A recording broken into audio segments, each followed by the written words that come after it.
Que le Seigneur vous bénisse tous. Nous vous saluons encore ce soir au nom de Jésus-Christ. Est-ce que réellement vous êtes dans la joie ce soir? Nous allons acclamer le Seigneur très fort. Amen. Amen. Bénissons notre Seigneur pour nous avoir gardés, protégés depuis dimanche. Le souffle de vie qu'il a accordé à chacun de vous et à chacun de nous. Sans argent, sans rien payer. Amen. Amen. Chaque jour ici, il y a des gens qui traversent. Parfois, ils n'étaient même pas malades. Ils se réveillent simplement comme cela et ils piquent une crise et ils partent. Nous vivons dans l'âge où la Bible dit le cœur des hommes, le frère Branham dit le cœur des hommes défaille des peurs. Avec tout le stress qu'il y a dans le monde aujourd'hui, la pression. La pression d'une vie facile. Ça amène les gens à développer des maladies cardiaques. L'hypertension, l'insuffisance cardiaque et tout ce que vous connaissez. Mais si Dieu peut nous donner l'occasion de venir dans sa maison et d'être en bonne santé, il y a vraiment un sujet de le glorifier. Est-ce que nous pouvons acclamer encore le Seigneur?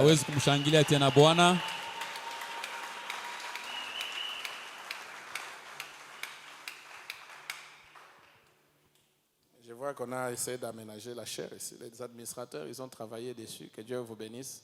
La chair était déjà en train de céder à cause des coups de poing qu'on donne ici.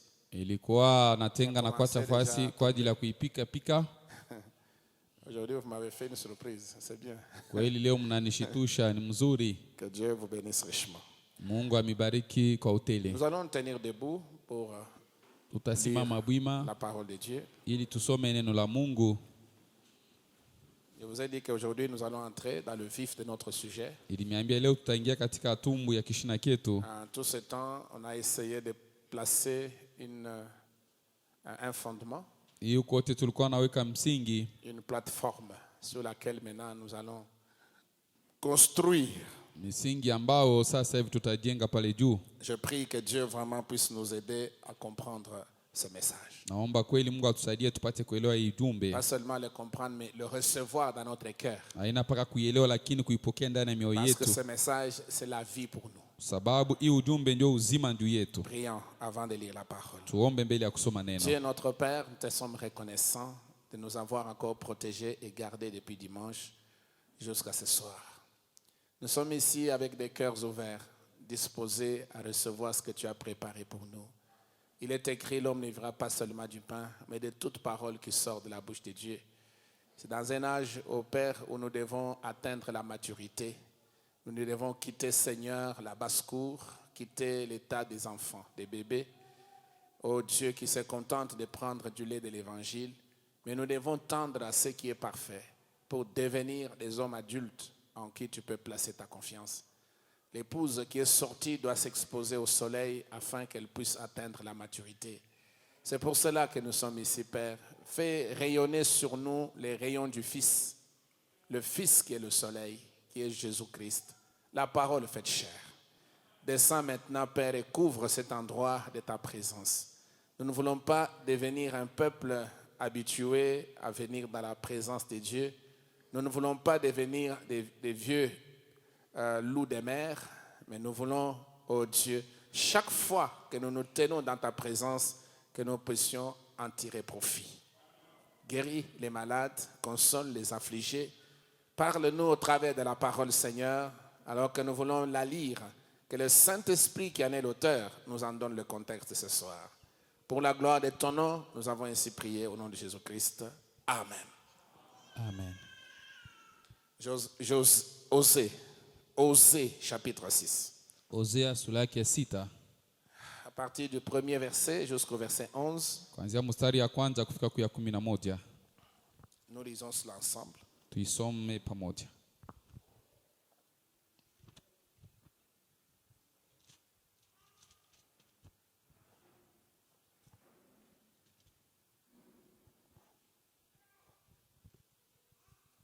Vous êtes prêts?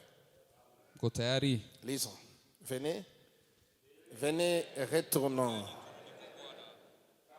Il a déchiré, mais il nous guérira. Il a frappé, mais il bandera nos plaies.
Ramènerai les captifs de mon peuple.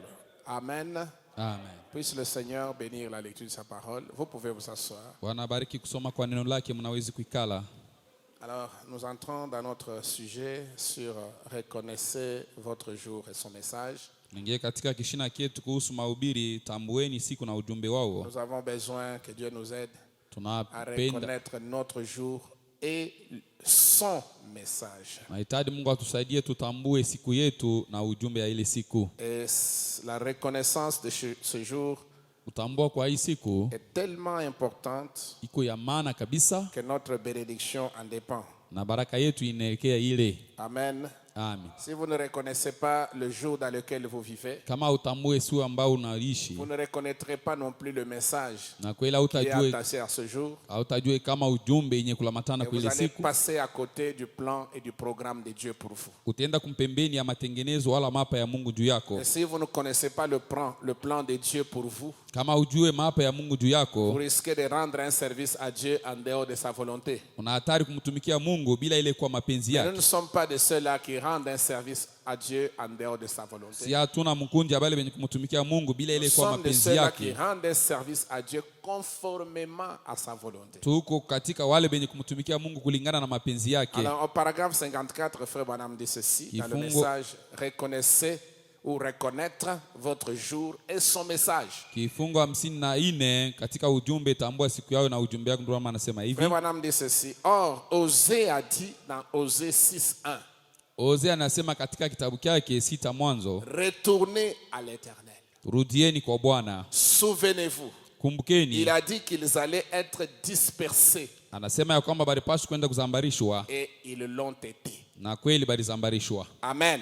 Amen. Il a dit qu'ils allaient retourner à l'Éternel Alisema ya kwamba watarudia kwa Bwana après qu'ils auraient été dispersés kisha bo kuzambarishwa, et qu'ils banderaient. na atafunga na kitambaa, Bandera leur plaie. atafunga na kitambaa bilonda vyabo. Remarquez, Tazameni, retourner. kurudia, Ils seraient dispersés. batazambarishwa. Le deuxième, Siku ya ils pili, avaient été déchirés balipasuliwa et avaient été aveuglés. na balibapofosha C'est macho. exactement ce qui s'est passé. Ni sawasawa kile kilifanyika. Il nous guérira et Atatutunza il bandera nos plaies. na atafunga bitambaa Et bilonda ce vyetu. message s'adresse à Israël. Hii ujumbe banaambia Israeli. Amen. Amen. C'est d'Israël dont il est question ici. Israeli ndio banasema hapa. Dieu les avait déchirés. Mungu alibapasua, Il les avait dispersés. Et alibazambarisha, après, Kisha, il les a rassemblés de nouveau. anabakusanyisha mali ingine. Amen.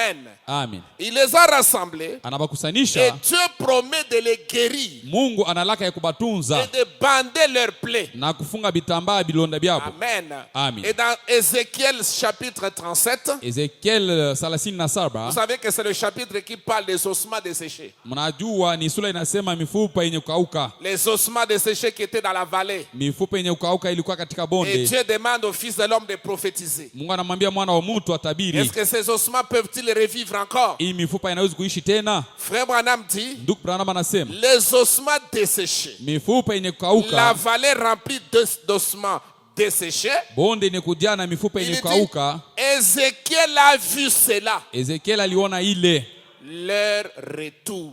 kurudia kwabo. Il a vu le retour d'Israël, Aliona kurudia kwa qui Israeli. était un pays déchiré, détruit, Ilikuwa dispersé. taifa yenye kupasuliwa na yenye kuzambarishwa. Alors n'oubliez pas que cette écriture a une double application. Mshisabu hii andiko tunaweza kuitumia mara Oui, mbili. les ossements desséchés concernent aussi l'épouse. Mifupa yenye kukauka inaangalia tena Frère bibi Branham dit harusi. cela dans le message, la restitution de l'arbre de l'épouse. Anaisemea katika kurudishwa wa muti bibi harusi. Maintenant, ici, l'application d'Ézéchiel 37 Kutumikisha hii katika Ezekiel concerne le 37 retour d'Israël. inaangalia kurudia kwa Israeli. Amen. Amen. Et il dit, puis remarquez, Osée a dit, Kisha mwangalia Hosea akasema dans 2 jours, katika masiku mawili, dans 2 jours, katika masiku mawili il reviendrait vers eux. batarudia kwabo. Il nous recevra Atatupokea, et il nous donnera, atatupa, nous rendra la vie. atatupatia uzima. Dans 2 jours, Katika masiku mawili, le 3e jour, siku ya tatu il nous redonnera la vie. atatupatia tena uzima. C'est ça que nous avons lu avec vous. Ndio kile tulisoma na Nous mwei. pouvons le relire, je pense. Tunapaswa kukisoma mara Comme ça, vous nyingine allez bien comprendre. pale mteleo mzuri. Verset 2. Ule mstari ya Il pili, nous rendra la vie dans 2 jours. atatupatia uzima katika masiku mawili. Le 3e jour, il nous relèvera Siku ya tatu atatusimamisha et nous vivrons devant lui. na tutaishi mbele yake. Les 2 jours dont il est question ici, ce ne sont pas les jours de 24 heures. Masiku mbili banasemea paina hii ya kwenye kwa na masaa 24. Frère Branham dit que ce sont les jours devant l'Éternel. Anasema ni masiku mbele ya Parce Bwana. que devant Dieu, un jour c'est 1000 ans. Mbele ya Bwana siku moja ni masiku Donc les 2 jours dont il est question ici, c'est 2000 ans. Masiku mbili banasemea hapa ni miaka Et 2000. le 3e jour, ça équivaut au 3e millénaire. Siku ya tatu ni kusema hii 1000 ya tatu ya Il leur miaka rendra la vie. atabapatia uzima. Amen. Amen. Dans 2 jours, il va les relever. Katika masiku mbili atabasimamisha Et le 3e jour, na siku ya tatu il leur rendra la vie. atabapatia uzima. Il s'agit d'Israël. Hii ni mambo ya Israeli. Amen. Amen. Et frère Branham dit ceci. Ndugu Branham anasema Dans hivi, 2 jours, katika masiku mbili il reviendra vers eux. atakuya tena kwabo. Il nous recevra et il nous donnera. Atatupokea na Nous kutupatia, rendra la vie. kutupa uzima. Or, rendre la vie, Kupewa uzima ça ne veut pas dire résurrection. haiseme kufufuliwa, hapana. Vous voyez là, frère Madame nous enseigne. Pale anatufundisha. C'est un enseignement, n'est-ce pas? Hii ni mafundisho. Rendre la vie, ce n'est pas la résurrection. Kupewa uzima haina kufufuka. Rendre la vie là, Kupewa uzima c'est ile le même mot qui est utilisé partout ailleurs. ni msemo mmoja mmoja wanaisema mafasi ingine. Je viens de le vérifier. Natokaye Ça kuiangarishisha veut dire un réveil. ni kusema uamkisho. Il leur donnera le réveil. Atabapatia Le kuamuka. retour d'Israël, Kurudia kwa Israeli accompagné du réveil. inasindikizwa na kuamuka. Dans 2 jours, il nous rendra la vie. Katika masiku 2 atatupatia uzima. Dans 2 jours, il nous relèvera. Masiku 2 Le atatulamusha. 3e jour, il nous rendra la vie. Siku ya 3 atatupa Donc, uzima. nous aurons un réveil devant lui. Tutakuwa na uamkisho mbele yake. Et vous savez que Israël jusque-là est éteint. Mnajua Israeli hapa na sasa yenye kuzimika. Israël est mort. Ni yenye kufa tu. Ils n'ont pas la vie. Habana na Mais uzima. ils sont retournés dans leur patrie. Banarudia katika nchi yabo. Ils attendent leur réveil. Banaongojea uamkisho Et yabo. Dieu parle ici du retour d'Israël. Mungu anasemea hapa kurudia kwa Et Israeli. comment il va leur donner leur réveil. Na ngisi kana tabapatia uamkisho C'est le yabo. 3e jour. Ni siku ya 3. Amen. Amen. Alors il dit ceci. Anasema hivi. Il nous rendra la vie dans 2 jours. Atatupa uzima katika masiku 2. Alors, Pale ce serait itakuya le 3e jour. siku ya 3. Il nous rendra la vie de nouveau. Atatupatia uzima mara nyingine. Après nous avoir dispersés Kisha yeye kutuzambarisha et aveuglés na kutupofosha et déchirés. na kutupasula. Qui avait fait ça? Nani mwenye alifanya vile? Dieu lui-même. Mungu peke yake. Amen. Amen. Vous savez, Mnajua les Juifs ont été aveuglés dans le but précis. Wayahudi balibapofosha manto kwa sababu moja fulani. Que nous Kusema siye puissions avoir la vue. tupate kuona. Est-ce que l'église me suit très bien? Kanisa inanifuata mzuri. Dieu traitant avec les Juifs, Mungu akitumika na Wayahudi il les a aveuglés. alibapofosha Il manto. les a dispersés. Alibazambarisha. Il les a aveuglés pour que nous ayons la vue. Alitupofosha manto ndisi yeye tupate kuona. Parce que Dieu ne peut pas traiter avec Israël et les gentils en même temps. Mungu asiwezi kutumika na Israeli na watu wa mataifa mara moja. Ils ont été déchirés Balibapasula et dispersés na benye kuzambarishwa comme nation. sawa taifa. Et ils ont rejeté leur Messie. Balimkataa masia wabo. Pour que nous Hivi sisi puissions recevoir le Messie. tupate kumpokea ule masia. Pour qu'un peuple Dui taifa puisse être appelé à sortir des nations. ipate kuitwa itoke katika À mataifa cause de son nom. kwa ajili ya jina lake. Amen. Amen. Israël est sauvé en tant que nation. Israeli inaokolewa sawa taifa. Mais nous, les gens des gentils, Shie des nations, watu wa mataifa nous sommes sauvés en tant que peuple. Un peuple. tunaokolewa sawa taifa tu. C'est-à-dire Ni kusema des individus mtu binafsi. que Dieu tire d'ici, de là, Mungu anakokota huyo na et kule. il constitue son peuple. Anatunga sasa taifa yake. Amen. Amen. Alors il dit ceci. Anasema hivi. Or d'abord il y a l'homme Kuku kwanza et la mume. femme prend son nom. Muke anabeba jina ya mume wake. Amen. Amen. Il y a Jésus-Christ. Kuko Yesu Kristo. Sa femme prend son nom. Mke wake anabeba jina lake. C'est-à-dire Madame Jésus. Ni kusema bibi Yesu. L'église doit porter le nom de son mari. Kanisa inapaswa kubeba jina ya bwana yake. Son mari ce n'est pas Branham. Bwana yake haina Branham hapana. Son mari c'est le Seigneur Bwana Jésus-Christ. yake ni Bwana Yesu Kristo. Est-ce que vous dites amen, frère? Pale mnasema C'est nini wandugu? pourquoi nous ne sommes pas des Branhamistes. Tuko amina sisi hatuna watu wa Branham Mais nous hapana. sommes des chrétiens. Tuko wa Kristo Mais qui suivent le message de Branham. benye kufuata ujumbe ya Branham. En réalité, ce n'est pas le message de Branham. Kweli haina ujumbe ya C'est le Branham. message de Jésus-Christ Ni ujumbe à ya travers Branham. Yesu Kristo kupitia huyu Branham. Je crois que vous êtes d'accord avec moi. Sasa hivi mnakubaliana na mimi. Oui, c'est vrai. Alors, frère Branham dit ceci. Ni kweli Branham anasema hivi. Ces gens des nations Aba watu wa mataifa aveuglés benye qui kupofosha n'arrivent pas à voir ce nom, benye aba kufikie mkuona hii jina le Seigneur Jésus-Christ, Bwana Yesu Kristo pour le baptême. ndio ya ubatizo. C'est vraiment trop dommage. Ni kweli ya hole kabisa. Mais il faut qu'il en soit ainsi. Inaomba ipate kwa hivi. Les Juifs, Wayahudi il fallait qu'ils ne le voient pas. inapaswa bashimuone. Il n'y en a qu'un qui peut le voir. Kukupaka mmoja ndio anaweza C'est kuona. celui qui est prédestiné Ni ule alitangulia kutayarishiwa à le voir. kwa kumuona. Autrement, Kwa kusema vous ne le kwingine verrez jamais. haustamuona. Le fait même de le voir, Kuona tu kwa kumuona il faut la prédestination. inaomba ulikuwa mwenye kutangulia Sinon, vous kutayarishiwa. ne verrez rien. Sio vile hautaona Il y a kitu. des grands docteurs, il y a des grands Kuko théologiens walimu wakubwa na qui wateolodia lisent la Bible. banasoma Mais ils ne Biblia voient jamais l'importance du baptême au nom de Jésus-Christ. abaone kama maana ya kubatizwa mjina la Yesu Kristo. Quand ils voient, ils lisent la Bible, ils voient 3 personnes en Dieu. Bakisoma Biblia banaona ba Mungu batatu. Ils voient Dieu le Père, Dieu le Fils et Dieu le Saint-Esprit. Banaona Mungu Baba, Mungu Mwana na Roho Mais Mtakatifu. si vous avez vu, Kama we uliona c'est que vous êtes prédestiné à le ni voir. kusema ulitangulia kutayarishwa ndio kuona. Amen. Amen. Les Juifs ne pouvaient pas voir qu'il Wayahudi- s'agissait là de leur Messie. Ya Wayahudi hakupashi kuona pale ya kusema hapa ni mambo ya masia Pourtant, wao. c'était des érudits et des théologiens. Ijapokuwa wale watu wenye kufunza mingi na Ils sont wateologia reconnus pour leur grand savoir, benye kujulikana ndio ufahamu wabo. qui lisaient la même Bible que vous. Balikuwa nasoma Biblia mwa pamoja na mweye. Vous lisez. Maintenant, une fois que cela nous a été divulgué, nous pouvons le voir clairement. Amen. Que c'était le Messie. Mais ils ne le pouvaient pas. Ils ne pouvaient pas le voir. Et ils ne peuvent pas le voir aujourd'hui non plus. Il a été prophétisé que eux aussi, ils seraient aveugles. Qui serait aveugle? Laodicée. Il a été prédit, il a été prophétisé que Laodicée serait aveugle. Pauvre, nu et misérable. Ils ne le sauraient même pas, ils ne le savent même pas. L'église de ce jour ici, il a été prophétisé qu'elle serait aveuglée, qu'elle rejetterait le message du temps du soir. Est-ce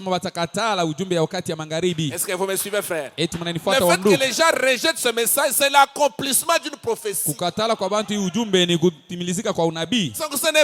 Ça ne doit pas être une surprise. Ça ne doit pas nous étonner. Quand vous voyez les gens, vous leur présentez les messages, ils ne croient pas. Ils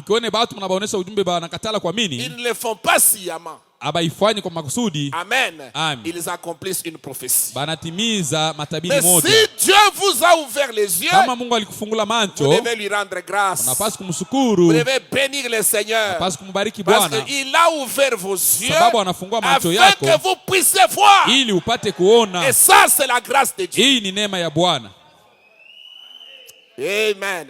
Apocalypse chapitre 3 l'a dit. Nous pouvons lire cela ensemble. Apocalypse 3.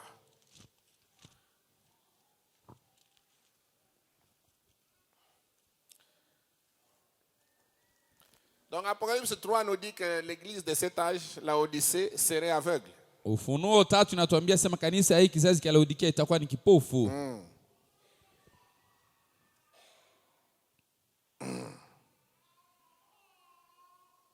À partir du verset 14. Kuanzia hapa mstari ya 14.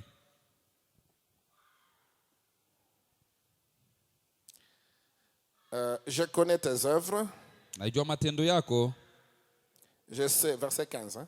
Je connais tes œuvres, je sais que tu n'es ni froid ni bouillant. Najua matendo yako na ninajua wewe si baridi au moto. Alors puisses-tu être froid ou bouillant?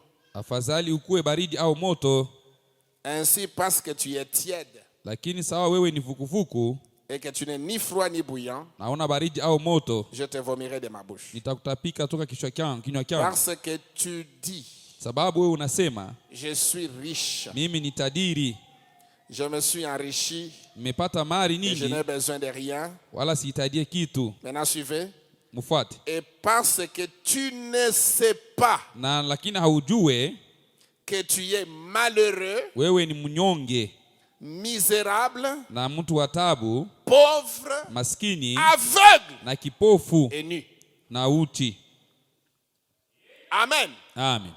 Est-ce que vous avez bien suivi? Unaifuata mzuri? C'est-à-dire Laodicée est misérable, pauvre, aveugle. Laodikia ni wanyonge, yeye ni kipofu. Et nu. Na iko uchi. Et il ne le sait pas. Na yeye mwenyewe hajijue. Et ça, c'est une condition déplorable. Hii ni mambo ya hole kabisa. Vous imaginez quelqu'un qui est nu mais il ne sait pas qu'il est nu. Unawazia mtu yuko bundi lakini asijue sema yuko uchi. Il va sortir de la maison comme ça. Atatoka mnyumba vile. Il va se retrouver sur la rue. Anaenda kutembea munjia. Et on va le traiter d'un détraqué mental. Bata muita ya kwamba huyu ni mwenda bazimu. C'est pourquoi frère Branham parle de l'amnésie spirituelle. Kama anasema kujisabu kwa mkiroho.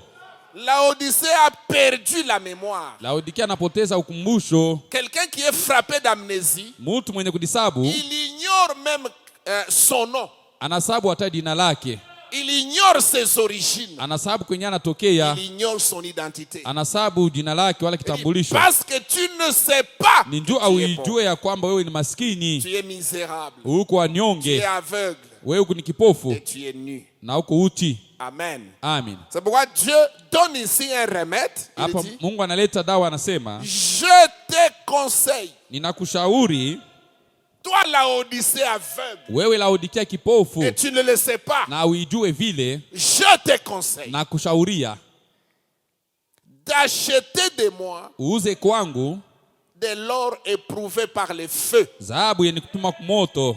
afin que tu deviennes riche. ili upate kuwa maskini, Et frère Branham dit que l'or éprouvé par les feux, c'est le caractère semblable à Christ, taillé par les épreuves. Dhahabu iliyokuwa moto ni tabia yenye kutoka na Kristo. C'est un caractère semblable à Christ, tabia yenye kufanana na Kristo, mais formé par la fournaise des épreuves. Inatungiwa toka tanuri ya majaribu. Un chrétien, Mkristo, il doit passer par les épreuves. Anapaswa kupita katika majaribu. Et les épreuves, l'épreuve de notre foi, jaribu ya imani yetu, est plus précieuse iko ya damani sana que l'or éprouvé par les feux. kushindia hata dhahabu yenye kupima kumoto. Et c'est ça qui nous rend riches. Ndio yenye kutufanya kuwa tajiri. C'est ça qui nous enrichit. Ndio yenye kututajirisha. Il ne s'agit pas d'avoir des billets de dollars. Aiombe kuwa na dola, hapana. Ici, il s'agit d'avoir le caractère de Christ. Hapa ni mambo ya kuwa na tabia ya Kristo, qui est formé par les épreuves, inatokea kwa majaribu, les tests et les difficultés de la vie. Vipimo na magumu ya maisha.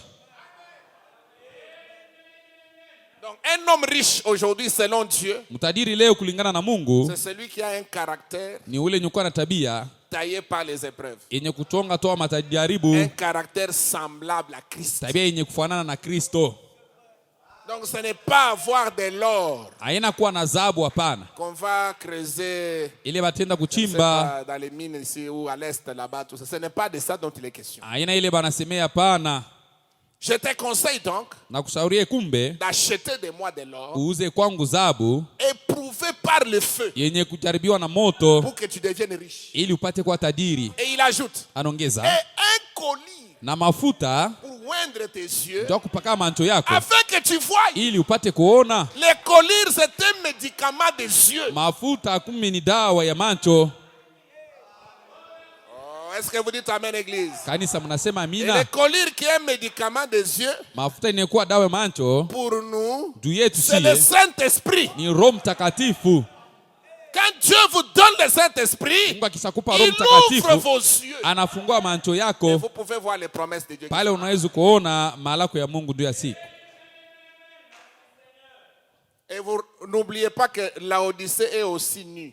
Mshisabu ya kwamba Laodikia na yeko Dieu uchi. donne un remède. Mungu analeta go dawa. Le remède là concerne trois aspects. Dawa inaangalia matua tatu. D'abord la pauvreté. Ya kwanza umaskini. Dieu vous donne l'or éprouvé par le feu. Anakupatia dhahabu yenye kupimwa kwa moto. Comme remède. Sawa dawa. Et puis il vous donne un collier pour oindre vos yeux. Anakupatia na mafuta njoo kupaka mancho yako. Afin que vous puissiez voir. Ili upate kuona. Et la troisième chose. Na kitu cha tatu. Et des vêtements blancs. Na mavazi meupe. Pour que vous puissiez être couverts. Ili upate kujifunika. Que la honte de ta nudité disparaisse. Haya uti yako ipate kupotelelea. Oh, est-ce que vous dites amen? Eti mnasema amina. Et tout cela est résumé par le baptême du Saint-Esprit. Yote iko ndani ya ubatizo wa Roho Mtakatifu. Quand Dieu vous donne le Saint-Esprit, Mungu akishakupa Roho Mtakatifu, il vous habille. Anakuvuika. C'est la robe. Ni nkanju. La robe blanche. Nkanju mweupe. Qui est faite de bonnes œuvres des croyants. Inafanyishwa na matendo mazuri ya mwaminifu. Amen. Amen. Amen. Amen. Il dit, je te conseille d'acheter de moi de l'or éprouvé par le feu. Na kushauri uze kwangu dhahabu yenye kupima kwa moto. Frère Branham explique cette écriture. Anafasilia hii andiko ndugu Branham. Il ne s'agit pas d'acheter. Haina mambo ya kuuza. Dieu vous donne cela. Mungu anakupa ile. Nous n'avons pas l'argent pour acheter. Hatuna na pesa ndio kuuza. Dieu nous donne cela gratuitement. Anatupatia hiyo kwa bure tu. C'est un don gratuit de Dieu, c'est la grâce de Dieu. Ni neema, ni zawadi ya bure ya Mungu. Afin que tu deviennes riche. Ili upate kuwa mtajiri. Et des vêtements blancs afin que tu sois vêtu. Na mavazi meupe upate kuvikwa. Et que la honte de ta nudité na haya ya uti yako ne paraisse pas. Ishionekane. Et un colis. Na mafuta. Les médicaments des yeux se présentent sous forme soit de pommade ou bien de colis. Dawa ya macho iko inaonekana sawa pomade au mafuta. N'est-ce pas ça, frère Ali? Hein? Donc, on vous donne un produit pour les yeux. Ça peut être soit sous forme d'un colis, sous forme d'une pommade. Quel est l'objectif? C'est pour guérir vos yeux. Et ici, hapa Dieu, quand il veut guérir vos yeux, Mungu akipenda kutunza macho il yako, vous donne l'huile du Saint-Esprit. anakupatia mafuta ya Roho C'est ça Mtakatifu. qui guérit vos yeux pour que vous puissiez voir. Ndio yenye kutunza macho yako ili upate kuona. Il y a des gens qui disent, moi je ne vois pas que ce que j'ai fait est mal. Kuna watu wanasema mimi sione kenye nafanya ni Je kibaya. ne vois pas là où j'ai brisé la parole. Sione kwenye navunja neno. Je ne vois pas là où je n'ai pas vécu le message. Sione pale mimi sikuishi ujumbe. C'est-à-dire que tu es aveugle. Ni kusema wewe ni kipofu. Quand tu es aveugle, tu ne peux pas voir tes erreurs. Kama wewe ni kipofu hauwezi kuona makosa yako. Mais le Saint-Esprit, Lakini Roho quand il Mtakatifu vient, wakati il anakuja vous convaincra du péché. atakuhakikisha toka dhambi. Il vous convaincra des œuvres mortes que vous avez commises. Anakuhakikisha kwa matendo yenye kufa yenyewe C'est unatenda. ça le rôle du Saint-Esprit. Ndio yenye kazi ya Roho Vous Mtakatifu. convaincre de vos erreurs. Anakuhakikisha toka makosa Vous yako. n'avez pas besoin d'une prédication pour que vous réalisiez que vous avez commis une faute. Hauhitajia bakuhubiri ndio upate kuona ya kwamba ulifanya Parce que kosa. le Saint-Esprit amène le trône du Roho jugement dans les Mtakatifu cœurs du analeta croyant. Roho Mtakatifu analeta kiti cha hukumu ndani ya moyo wa mwaminifu. Et dès que tu commets une erreur, Ukishakotola tu vas perdre la paix. utapoteza salama. La paix avec Dieu. Salama pamoja na Mungu. Parce qu'un chrétien, Ndio Mkristo quand il est en communion avec Dieu, kama katika il ushiriki na a Mungu la paix. eko na amani. C'est la paix là qui nous garde quand nous marchons. Ni ile amani inatuchunga wakati C'est tunatembea. la paix là qui nous donne l'assurance Salama inatupatia hakikisho que nous sommes en communion avec notre Créateur. tuko na shiriki pamoja na muumbaji wetu. Maintenant, dès que tu fais une erreur, Ukishafanya kosa tu n'as plus de paix. hauna tena na La salama. paix te quitte. Salama À la inakutoka. place de la paix, Nafasi ya tu as salama. des condamnations. Uko sasa na mahukumu Jusqu'à ce que tu mettes ta vie en ordre. mpaka pale utatengeneza maisha yako. C'est ce qui fait que vous voyez quelqu'un qui commence à maigrir. Ndio utaona mtu anaanza On lui kukonda. donne à manger, il n'a pas l'appétit. Banamupa chakula sikie hamu ya kula. Vous lui demandez, mais qu'est-ce qui ne va pas? Unamuuliza nini aiendeke? Non, j'ai un problème. Mimi kuna mambo. Mais arrange ce problème. Utengeneze ile mambo. Et dès que tu arranges, de Ukishatengeneza la manière que la parole de Dieu exige, namna ile neno la Mungu inaomba, la paix salama revient dans les cœurs. inarudia ndani ya moyo.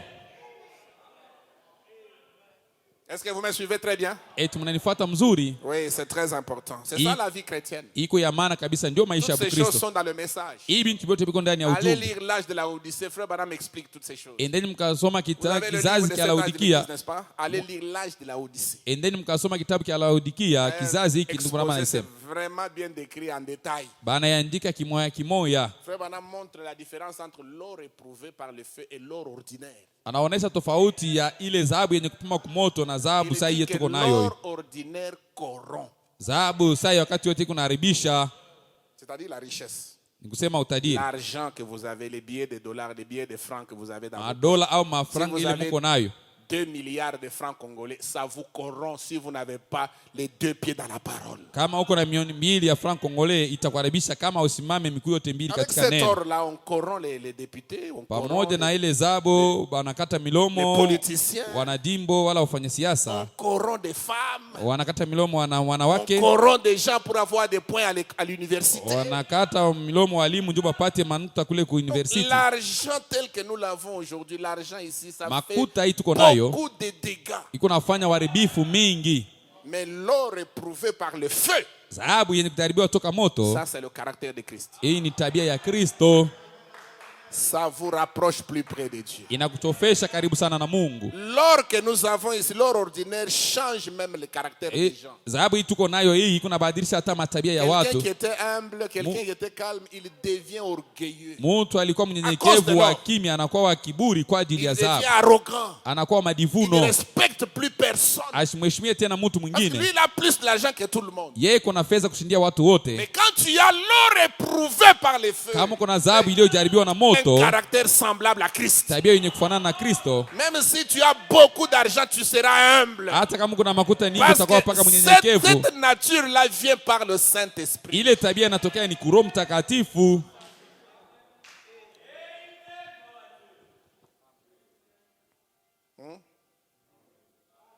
Vous allez commencer à arriver à l'église en retard. Anaanza kufika kanisa mwenye kuchelewa, Et puis vous marchez lentement, surtout les sœurs, à petits pas. unatembea polepole zaidi wa Chaussures au dada talon, en train de donner des coups là sur na bilatu bya les otalon. carreaux pour que tout le monde voie que non, il vient d'arriver. Eko nenda na kufanya makelele na bilatu ndio bantu wote baone kusema anafika sasa hivi. Ça c'est l'or ordinaire. Hii ni dhahabu sawa ya kawaida qui pervertit les gens. yenye kuharibisha watu. Mais l'or éprouvé par le feu ne vous amènera pas là-bas. Dhahabu yenye kuharibiwa na moto itakupeleka kule. Alors l'église de cet âge-ci, de ce jour-ci, Kanisa ya hii siku hii il a été prophétisé qu'elle serait aveuglée. balitabiri ya kwamba itapofoshewa macho, Qu'elle rejetterait le message du temps du soir. itakatala ujumbe ya wakati ya magharibi. Apocalypse 3 l'a dit. Ufunuo 3 inaisema, Là où nous avons lu. kwenye tulisoma, Tu es malheureuse. wewe ni wa mnyonge. Donc quand Dieu regarde l'église de Laodicée, Mungu wakati anaangalia kanisa la Laodikia, je ne sais pas si vous comprenez ça. sijue kama mnaelewa hii. Quand Dieu regarde le Vatican, Mungu akiangalia Vatican, quand Dieu regarde toutes nos églises ici qui sont construites avec l'église américaine, je parle des églises en dehors de l'épouse. nasemea hii makanisa iko nje ya bibi harusi yenye kujengwa mzuri, Ils ont beaucoup d'argent. beko na makuta nyingi, Il y a des croyants bien habillés en cravate, baaminifu benye kuvala mzuri banavala makoti, avec des chœurs, des chorales bien habillés, na makwaya banaivika mzuri, et des ministres, des prédicateurs payés chaque mois. watumishi na bahubiri banabaripa kila mwezi. Frère Branham dit l'argent entre à flot dans les églises. Ndio nasema makuta ni ya mingi ndani ya makanisa. Les églises achètent même des actions dans des entreprises pétrolières. Makanisa inauza hata matendo ya kutumika katika makampuni ya mapitro. Et les gens pensent que à cause de l'argent, ils peuvent évangéliser le monde entier. Watu banawazia sema kwa ajili ya makuta banawezi kuhubiri watu wote dunia mzima. C'est vrai que l'argent aide à l'évangile. C'est un support. Makuta iko naunga mkono kwenda kupasha injili. Dieu ne injili. travaille pas au moyen de l'argent. Mungu asitumike kwa ajili ya makuta. Frère Branham dit dans le premier saut, il dit que Dieu travaille par son esprit. Roho anasema Mungu anatumika kupitia roho wake. Ce n'est pas par l'argent que Dieu travaille. Haina kwa njia makuta pana. Bien que l'argent peut aider à déplacer les serviteurs ainsi de suite. Hata vile makuta yanaweza kusaidia Mais juu ya si kutendeza l'esprit de watumishi. Dieu n'est pas là, Kama roho ya Mungu haina pale, l'œuvre de Dieu ne peut pas progresser. kazi ya Bwana haiwezi kusonga mbele. Amen. Amen. Donc, il faut toujours de l'équilibre. Inaomba kusimama imara. Alors frère Branham dit ceci. Ndugu anasema hivi, Tu es malheureuse, wewe ni mnyonge, misérable. mwenye kuwa na tabu. Remarquez dans quel état était l'épouse l'autre soir ou l'église. Tazameni mahali kani ile kanisa likuyaka au biharusi. Nu, Uchi, aveugle, kipofu, et tu ne le sais pas. na wewe uijue. Il dit Seigneur Jésus, Anasema Bwana Yesu, sois miséricordieux envers nous. uwe wa rehema kwetu. La Bible dit qu'elle était nue. Biblia inasema alikuwa uchi. Je viens tout juste de les voir. Na tukae kuiona sasa hivi. À l'instant. Sasa hivi. L'église de Laodicée était nue. Kanisa la Laodikia ilikuwa ni uchi. Quand elle est apparue l'autre soir, wakati alionekana jioni nyingine, elle était nue. Alikuwa kauchi. Elle était apparue où? Alionekana wapi? L'autre soir c'était où? Jioni nyingine ilikuwa ni wapi? Dans la vision préalable de l'épouse. Katika onyo iliyotangulia bibi harusi. Quand elle est apparue l'autre soir, wakati alionekana jioni nyingine, elle était nue. Alikuwa kauchi. Avec un papier gris. Ni paka na kariani kenye kwa kamadivu. Un papier gris de couleur grise. Papier kenye kwa kamadivu alibamba mbele yake. Mais elle était nue jusqu'à la ceinture. Alikuwa uchi hata kufika mkiuno. Et ça concorde avec Apocalypse 3.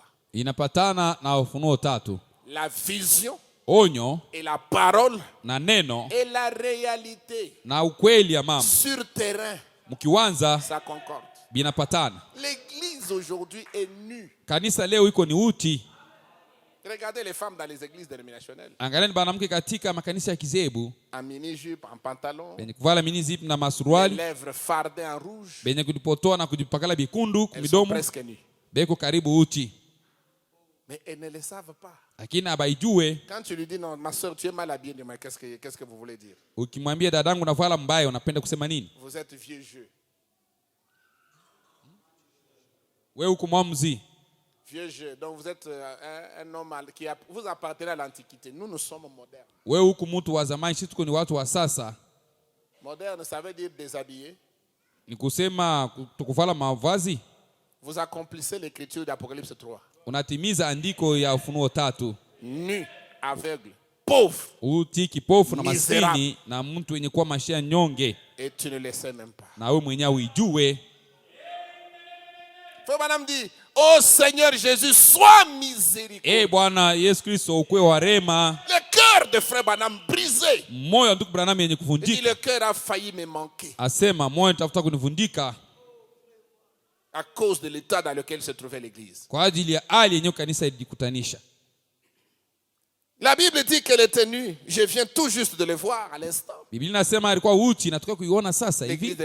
de la Odyssée était nue. Kanisa la Laodikia ilikuwa ni uchi. Et quand elle est apparue l'autre soir, elle était nue. Wakati alionekana jioni nyingine alikuwa Je ne uchi. l'avais pas remarqué. Mimi sikuionake Elle ne le savait pas. na asikuwa naijua. Oh, combien reconnaissant. Mara ngapi kutambua? Combien. Mara ngapi? Ce n'est pas étonnant que nous soyons si reconnaissants. Aisangaisha ya kwamba tupate kuwa na shukrani. Est-ce que vous êtes reconnaissant ce soir? Eti muko na shukrani D'entendre les choses que vous entendez ici. kusikia bintu muko nasikia hapa. Savoir que le monde tout entier Kujua ya kwamba dunia yote mzima est dans l'obscurité. iko katika giza. L'église de Laodicée Kanisa la Laodikia est pauvre, misérable. iko maskini na maisha ya nyonge yenye kuwa uchi na kipofu Et ne le sait pas. na aijue. Mais nous savons. Shie tunajua, Nous pouvons voir nos yeux ouverts. tunaweza kuona macho yetu yenye Et nous kufungua. voyons réellement que dans ces églises, il n'y a plus rien. Tunaona kweli ya kwamba ndani ya makanisa muna kitu. Allez dans une église pentecôtiste. Endeni mkanisa ya Allez dans Kipentekoste, une église dénominationnelle. endeni mkanisa ya Kizebu,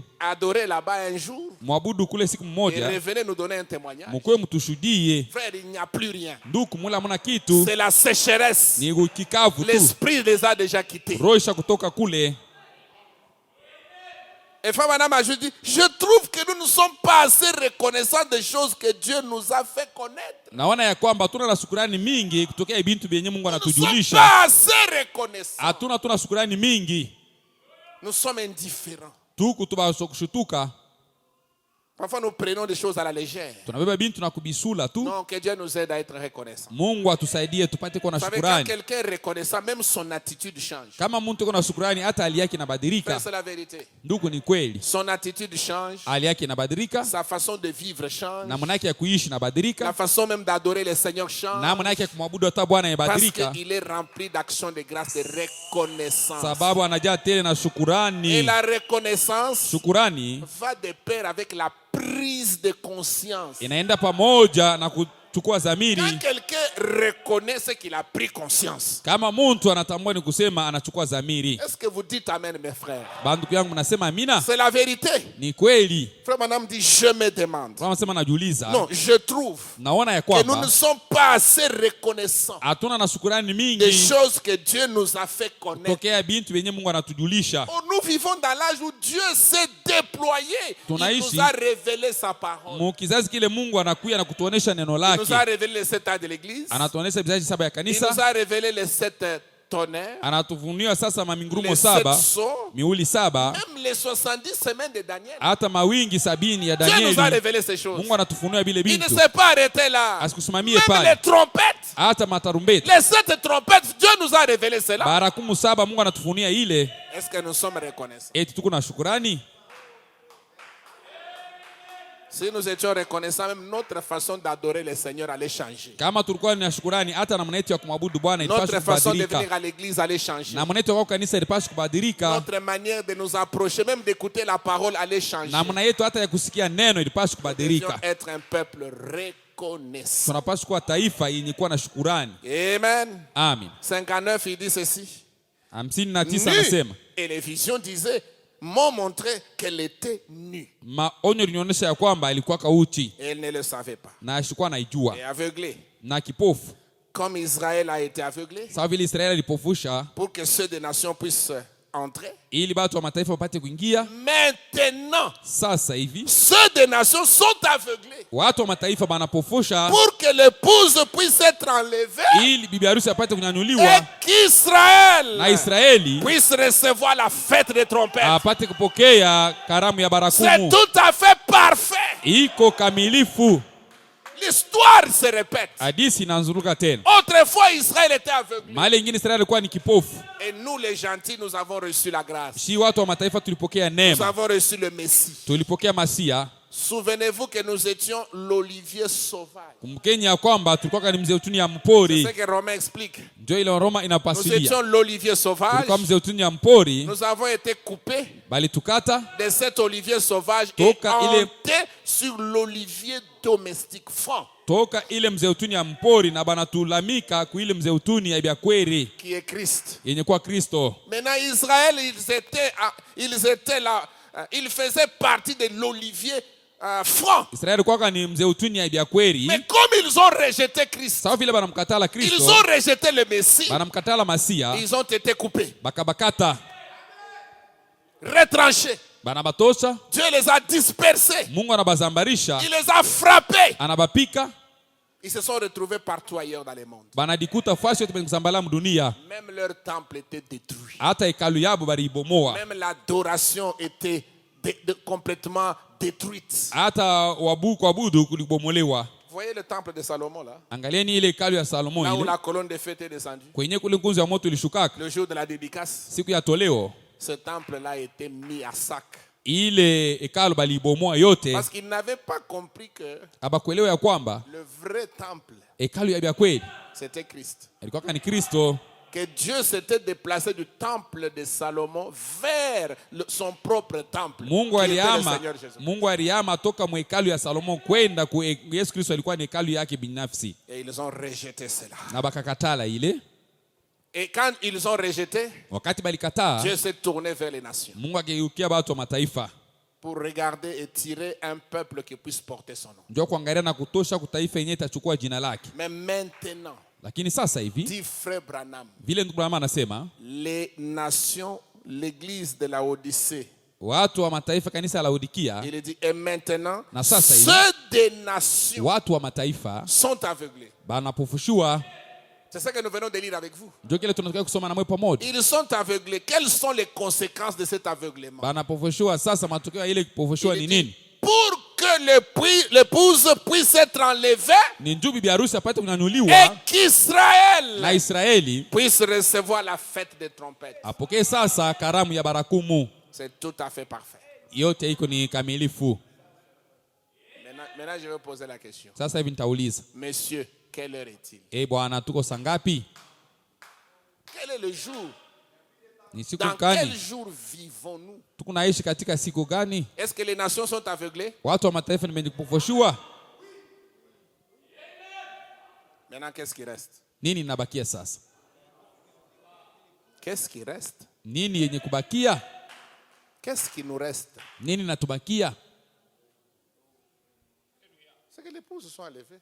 Et que Israël reconnaisse la fête des trompettes. Israeli atambue sasa karamu ya barakumu. C'est tout à fait parfait. Anasema iko kamilifu. Ceci devait créer une urgence dans chacun de nous. Inapaswa un état d'urgence. Inapaswa kuumba kila mtu akwe kwa hali ya haraka. N'est-ce pas, frère? C'est comment encore le nom? Le frère là, il s'appelle Isidore. Frère Isidore, est-ce que tu suis? Ah, vous êtes aussi Isidore. Hein? Il y a un autre Isidore là derrière. Frère Isidore, tu suis? Je disais quoi? Tu es en train de te battre. Seul. Seul à seul. Contre le sommeil. Mais qui va vaincre? Tu dois vaincre le sommeil.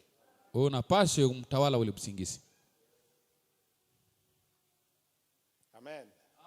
Amen. Israël était aveuglé. Quelle était la conséquence de l'aveuglement d'Israël? C'était quoi? Les nations puissent voir. Mais maintenant, ce sont les nations qui sont aveuglées. Quelle est la conséquence? L'enlèvement de l'épouse. Croyez-vous que nous sommes l'épouse? Donc nous n'avons plus beaucoup de temps. L'enlèvement est à la porte.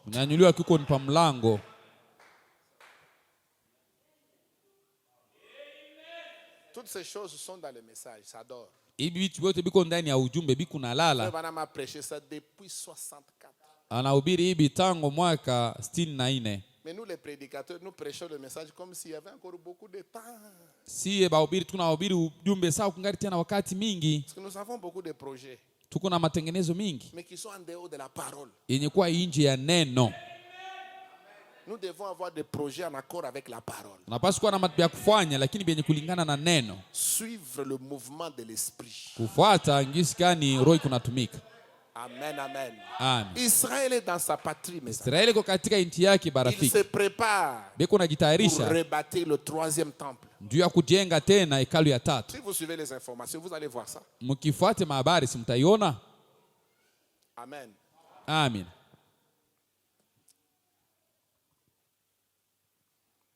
Oui. Alors, verset 60, paragraphe 60, il dit ceci. Ifungo 60 anasema hivi. Il nous rendra la vie dans 2 jours. Atatupatia uzima katika masiku 2. Qui dit ça? Nani mwenye kusema hivi? C'est Osée. Osea ndio anasema. Et Osée prophétise sur son peuple Osea Israël. anatabiri yule ya taifa yake Israeli. Osée, un prophète juif. Osea yeye nabii wa Kiyahudi. Il parle à ses frères. Anasema na bandugu yake. Il nous rendra la vie en 2 jours. Atatupa uzima katika masiku 2. 2 jours, ça veut dire 2000 ans. Masiku 2 ni kusema miaka 2000. Ce sont 2 jours prophétiques. Ni masiku 2 ya kinabii dans le calendrier de Dieu. Katika kalendari ya Mungu. Où nous donnera un réveil. Ule atatupatia umkisho. Je vous ai dit que rendre la vie ici, ça ne veut pas dire la résurrection. Kuleta uzima hapa iseme kufufuka hapana. Ça veut dire un réveil. Ni kusema kuamuka. Israël est déjà rentré dans sa patrie, mais ils n'ont pas le réveil. Israeli sakurudia katika nchi yake lakini abayaamuka hapana. Jusqu'aujourd'hui, Israël n'est pas réveillé. Hadi kufika leo Israeli abayalamuka. Ils attendent Beko na chunga la fête de trompette.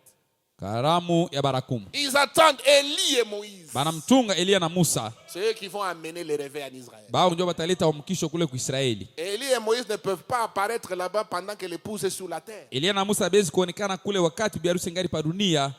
Il dit, où nous donnera un réveil. Au atatupatia umkisho en nous rassemblant. Kwa kutusanyisha les Juifs. Wayahudi. Je parle de trompettes là. Nasemea mabarakumu kule. C'est ça que nous avons vu, non? Ndio kile tuliona à la fête des trompettes. Katika karamu ya barakumu. Et nous vivrons devant lui. Na tutaishi mbele yake. Où nous aurons la vie éternelle. Au tutakuwa na uzima wa milele.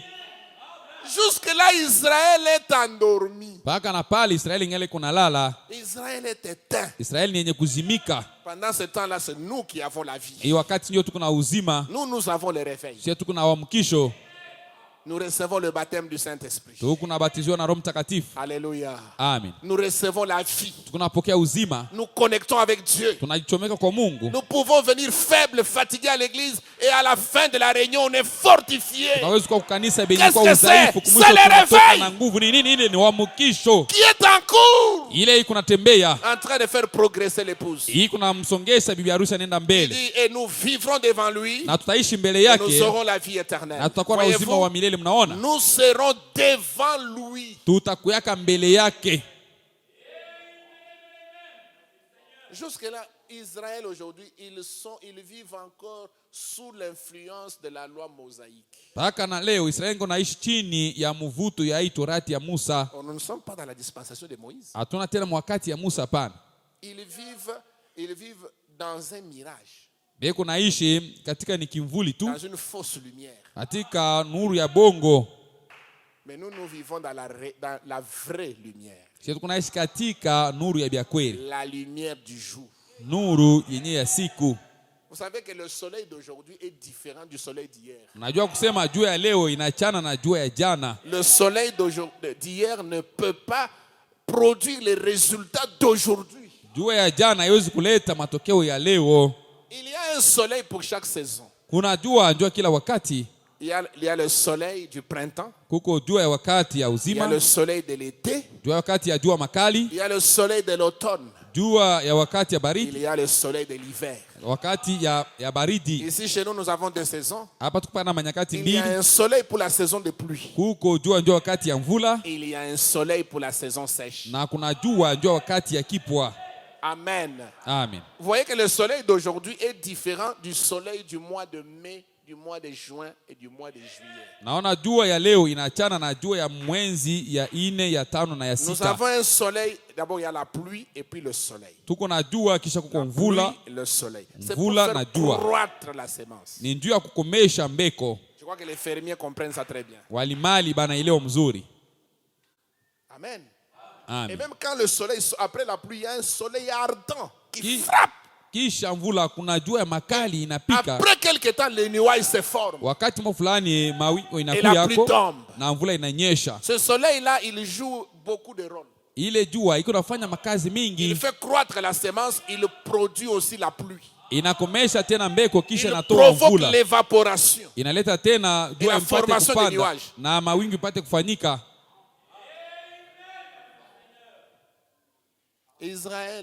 Israeli, ils ont la même Bible ici que nous avons. Beko na Biblia moja ile tuko nayo.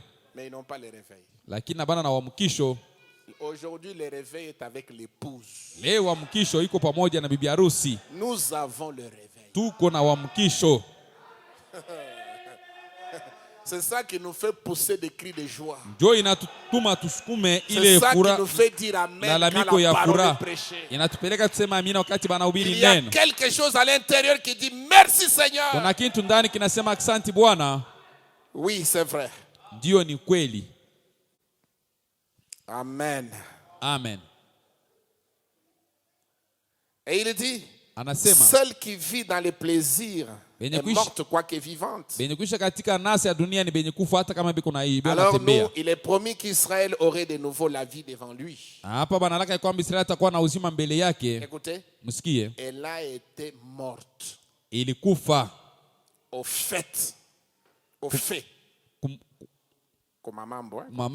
et à la fête de la Pentecôte. Israël était mort. Pendant que nous on jubilait, nous fêtions la Pentecôte. La descente du Saint-Esprit. Le baptême du Saint-Esprit dans l'église. Quand on prêche, l'onction descend. Les uns reçoivent le Saint-Esprit. Les autres sont guéris. Les autres sont bénis. Chacun reçoit ce dont il avait besoin. Israël est morte. Ils ne connaissent pas ce que vous connaissez ici. Maintenant remarquez attentivement. Ensuite dans 2 jours. Or ça ne voulait pas dire 2 jours de 24 heures. Parce qu'il y a eu ça, c'est arrivé il y a très longtemps. Bien des centaines d'années, voyez. Ça voulait dire 2 jours aux yeux du Seigneur. Dans 2000 ans. Or, savez-vous combien de temps il s'est passé depuis ce moment-là? Il s'est passé 2700 ans depuis. Depuis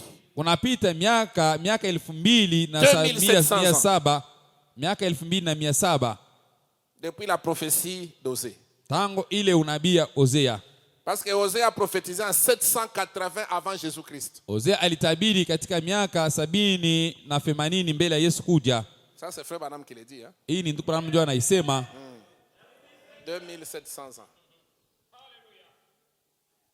Et Osée a prophétisé en 780. Avant Jésus-Christ. Donc vous comprenez, Jésus-Christ est venu il y a maintenant 2000 ans. On peut même dire 2021. 2021. Quand vous prenez 2021, plus 720. Kuchangako na ile miaka 70 na 80 utapata ngapi? 780.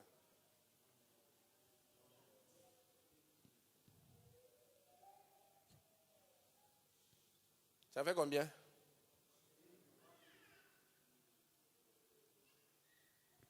Donc nous sommes toujours au 3e jour. Tuko paka msiku ya 3. C'est au 3e jour qu'il nous relèvera. Et nous aurons la vie devant lui. 2801 non. Depuis que Osée avait prophétisé jusqu'aujourd'hui. Miaka 2000 themanini na mwaka moja tangu Hosea alitabiri. Vous me suivez très bien? Na nifuata mzuri. Parce que 2 jours ça correspond à 2000 ans. Masiku mbili ni kusema miaka 2000. Et frère Branham dit ici, Kama nasema hivi hapa, il dit il s'est passé 2700 ans depuis parce que kunafanya miaka dans Hosée ici c'est en l'an 780 avant notre ère. Hapa katika Hosea ni miaka 780 mbele ya saa yetu. Et frère Branham prêchait ce message en 1964. Alikuwa anahubiri ujumbe katika miaka 64. Et moi je vous prêche ça en 2021.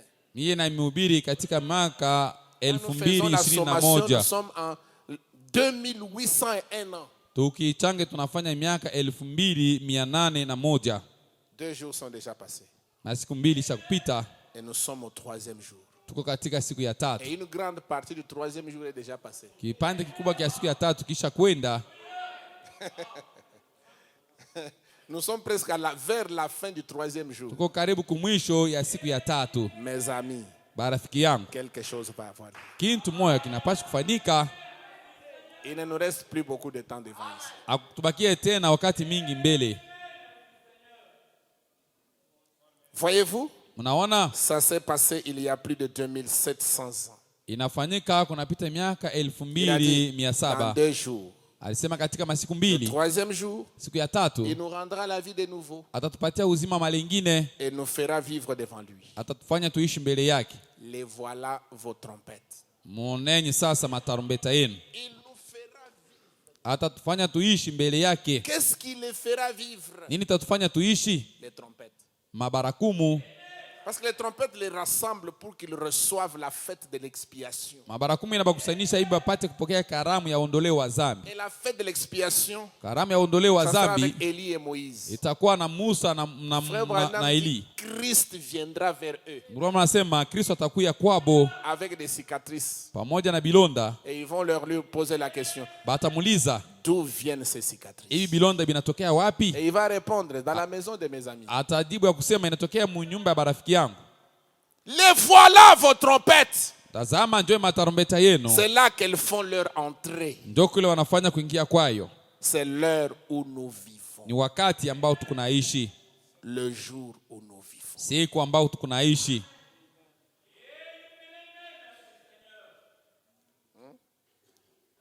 Vous voyez que vous ne dites même plus amen. Hein? Naona musema hata amina. Ça fait peur. Binaongopesha. Vous avez peur. Binaleta boka. Vous avez peur de l'enlèvement. Kuna boka wa kunyanyuliwa. Vous êtes prêts? Eti mko tayari? Non, mais si vous étiez prêts, vous allez commencer à jubiler ici. Kama mlikuwa tayari, mlipaswa kuanza kufurahiwa hapa. Quand quelqu'un veut voyager, qu'il est prêt, on dit que non, bientôt la voiture est dehors. Est-ce qu'il sera triste? Mtu kama anataka kusafiri banasema gari iko nje, eza atakuwa mwenye kusikitika. Il va commencer à dire au revoir même aux arbres. Arbre, au revoir. Ataanza kulaka hata miti bakie mzuri, mimi ni tayari. Hapa naenda. S'il y avait même la nourriture dans la casserole, restez terminer ce qui est resté dans la casserole. Kama mlikuwa hata chakula katika matungo, alipaswa kusema bile biungu bibakie na bile biko hamo mkule.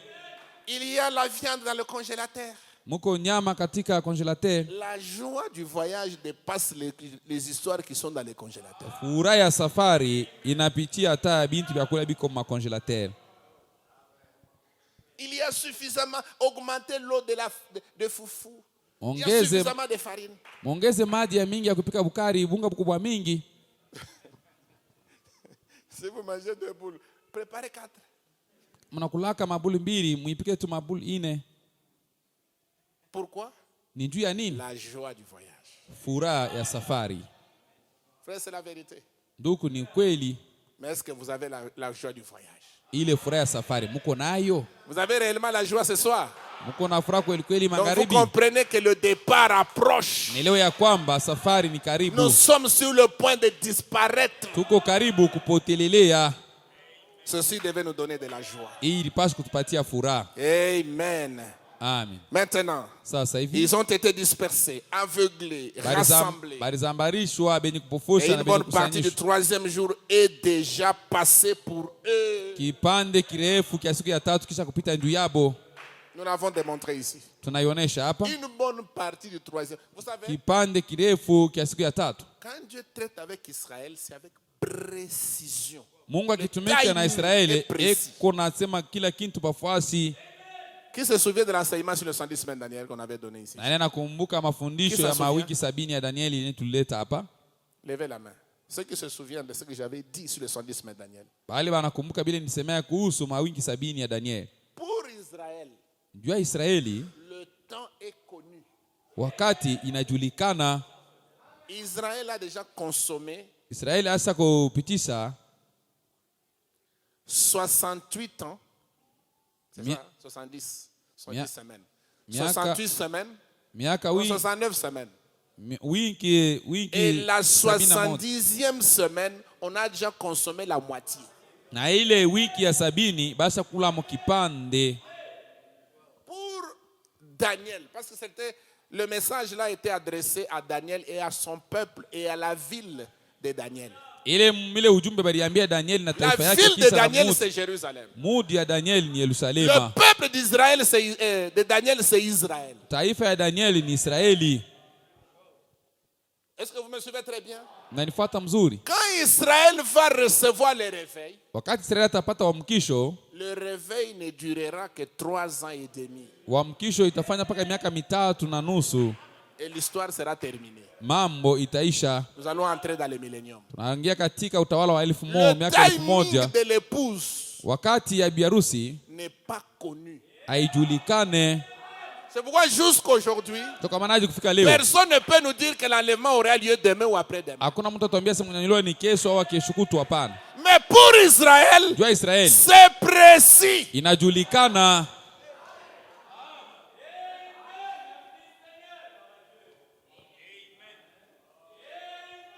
Seulement Frère Branham a dit, l'âge de la Odyssée, c'est l'âge de l'action rapide. Kizazi kia Laodikia ni kizazi kia matendo ya haraka. C'est un âge très court. Ni kizazi kiko kifupi sana. Et dans tous les âges, katika vizazi vyote, l'âge le plus court de tous les autres âges, c'était l'âge d'Éphèse. Kizazi kifupi vizazi vyote kilikuwa ni kia Efeso. Je crois l'âge d'Éphèse est parti de 53 à 170. Azia ilitoka miaka 73 inafika 170.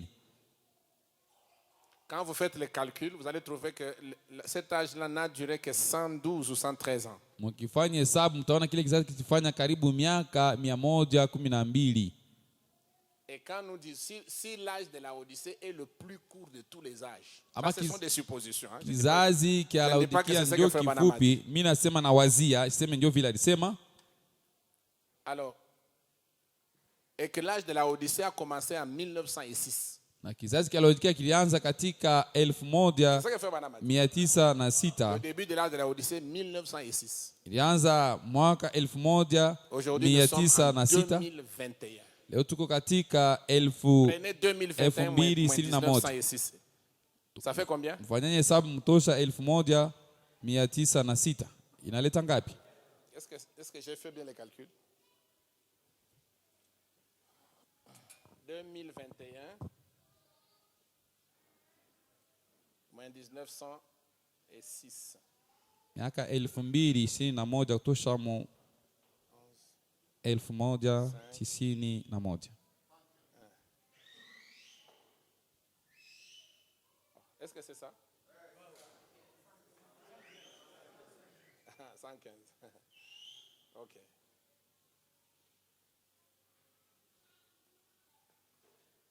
Non, 53. Je ne sais pas. Je n'ai pas exposé des âges de l'église ici. Vous pouvez m'envoyer un peu l'image là. Si on peut faire un petit calcul, juste pour essayer un peu de vous réveiller. Kama tunaweza kufanya hesabu kidogo hivi tupate kumilamkisha.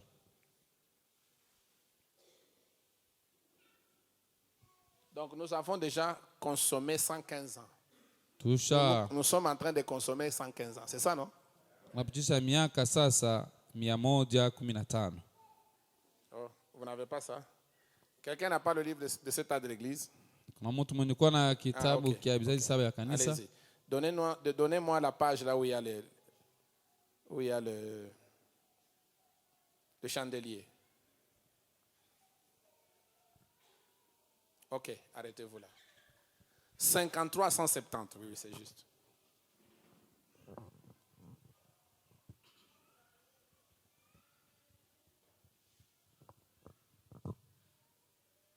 « 53 170.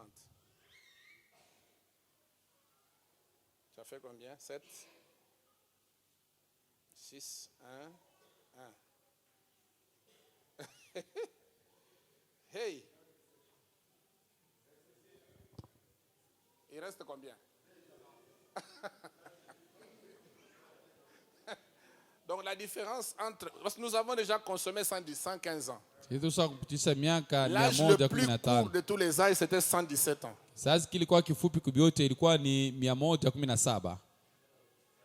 Et s'il arrivait que la Odyssée soit plus court que l'âge d'Éphèse. Donc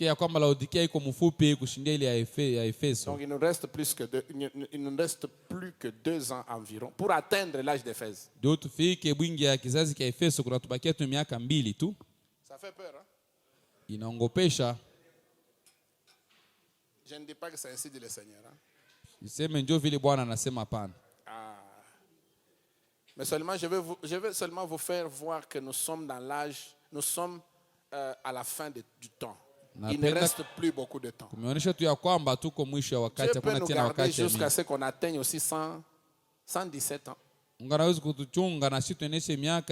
peut être court par rapport à l'âge d'Éphèse, même de quelques mois. Vous comprenez? Ou tout comme ça peut être, on peut juste atteindre le même temps et l'enlèvement se produit. Seulement le timing pour l'Église des nations n'est pas connu. Dieu garde ça pour lui-même. C'est pourquoi vous allez voir Frère Branham continuer à répéter, il dit, mais nous ne connaissons pas le jour de sa venue. Le jour où le Seigneur viendra, personne ne le connaît. Amen. Amen. Mais nous sommes dans l'âge de sa venue. Il peut venir aujourd'hui, il peut venir ce soir, il peut venir demain. Nous sommes dans la saison de sa venue. Nous devons être prêts. Il dit l'âge de la Odyssée. Ça sera un âge très court. C'est un âge d'action rapide. Et quand vous lisez l'histoire sur la ville de Laodicée, Frère Branham explique comment Laodicée, c'était une ville florissante, il y avait le commerce, il y avait beaucoup de choses. Sur le plan religieux, ils adoraient un Dieu unique, c'était Zeus, ainsi de suite. Mais il montre comment la ville de Laodicée a été détruite. C'était pas le tremblement de terre. Il y a eu des tremblements de terre qui ont détruit la ville. C'est comme ça que cet âge va se terminer. Il y aura des choses qui vont se passer, des catastrophes. Et c'est fini. Dieu aura déjà retiré son épouse. Avant que cet âge ne se termine, l'épouse va monter. Et quand je parle de l'épouse, là, c'est vous qui êtes assise. Vous allez être enlevé avant qu'il y ait des catastrophes sur la terre. Donc, il n'y a plus de temps. N'allez pas dire que le pasteur a dit qu'il reste 2 ans. Non, je n'ai pas dit ça. Parce que le pasteur a dit que non, l'enlèvement va avoir lieu en 2023.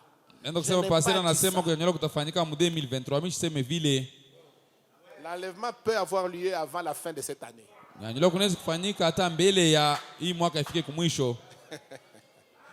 Soyons prêts.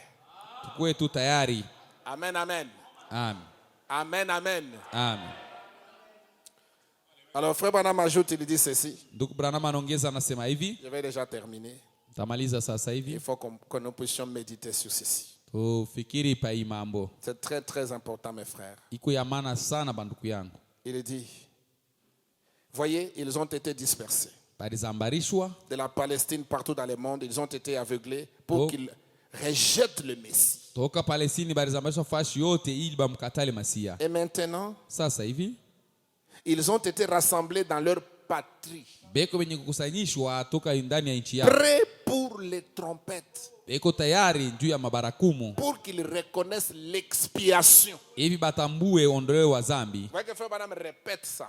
Et vous savez que la répétition, c'est pour que ça entre. Quand on répète quelque chose, il insiste sur ça.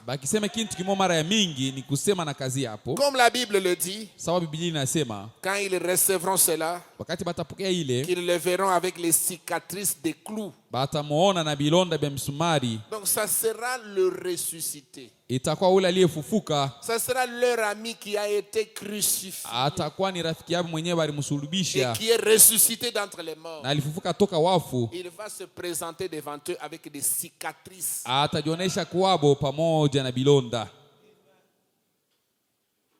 Parce que sur ce point-là aussi, il y a des gens qui ont construit tout un tas de doctrines. Il y a qui parlent avec mépris sur Jésus avec des cicatrices. Frère Branham dit, s'il y avait vous entendez qu'il y a quelqu'un quelque part, si Jésus venait ici ce matin avec des cicatrices, est-ce que vous me suivez bien? Je ne croirais pas cela. Parce que je crois que Jésus-Christ, il est la parole. Nous n'avons pas une promesse de Jésus avec des cicatrices sur la terre aujourd'hui. Sur la terre, la promesse que nous avons, c'est le ministère du Fils de l'homme.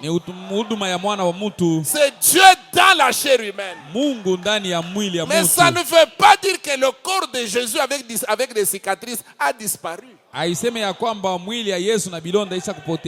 gardé là-bas comme un mémorial. Mais un jour, il descendra du ciel. Et nous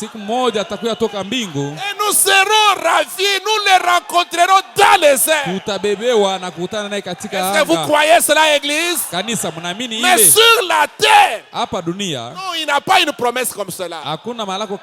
Jésus avec des cicatrices touchera la terre. Quand la terre sera purifiée.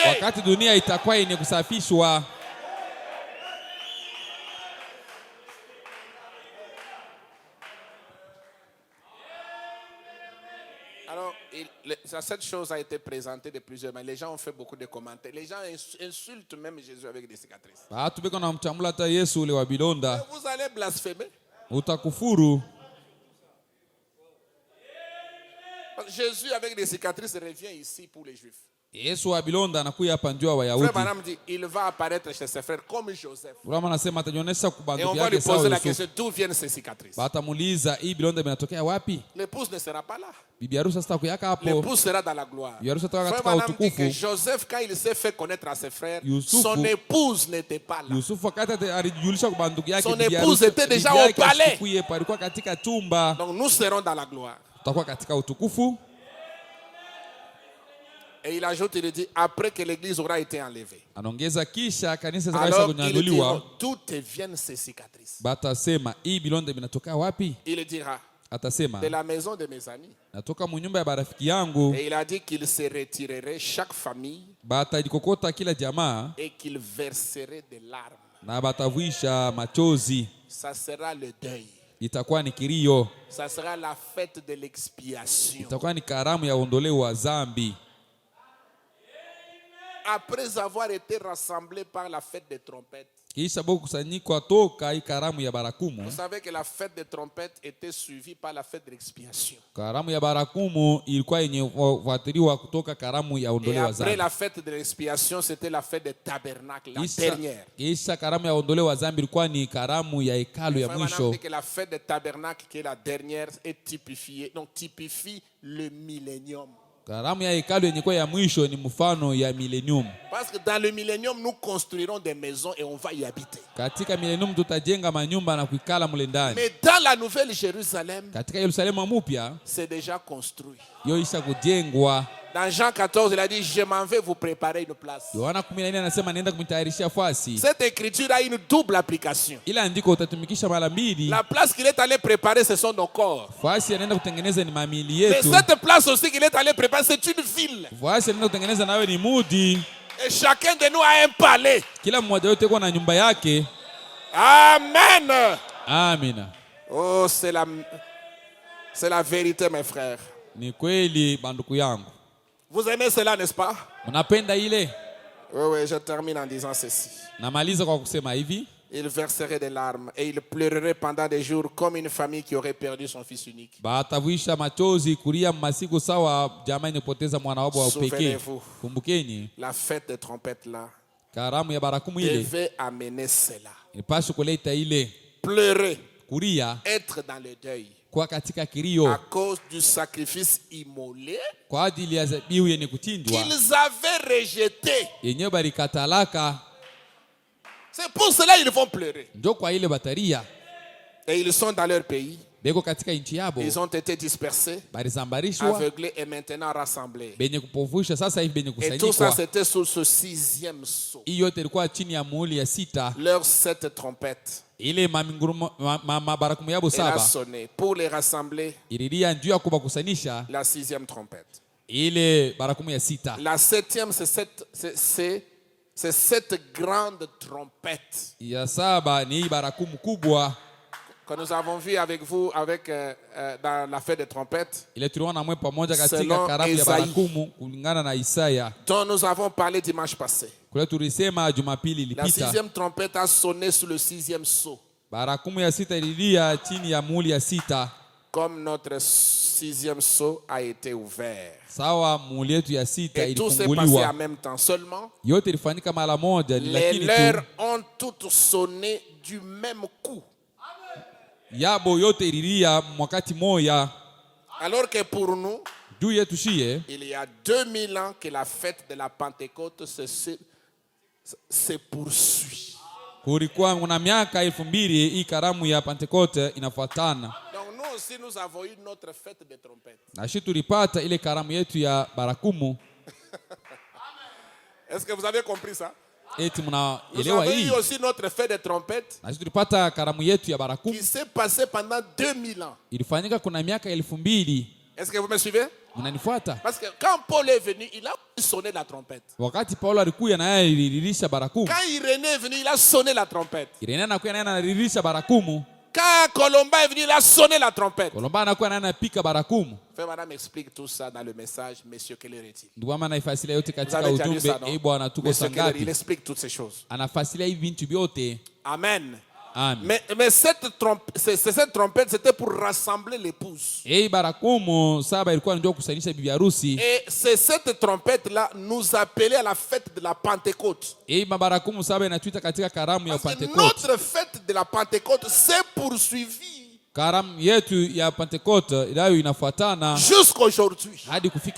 Mais pour les Juifs, toutes les trompettes ont sonné du coup. Barakumu yote ililia mara moja sous le 6e sceau. Chini ya muhuri ya 6. Notre 6e sceau. Muhuri yetu ya 6.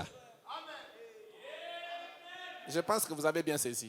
Nawazia hapa mnaelewa mzuri. Je ne fais que répéter ce que frère Branham a dit. Niko napituluka paka bile ndugu Branham anasema. Maintenant il s'est passé 2000 ans. Sasa kunafanyika miaka 2000. Il s'est passé 2700 ans depuis ce moment-là. Il a dit, le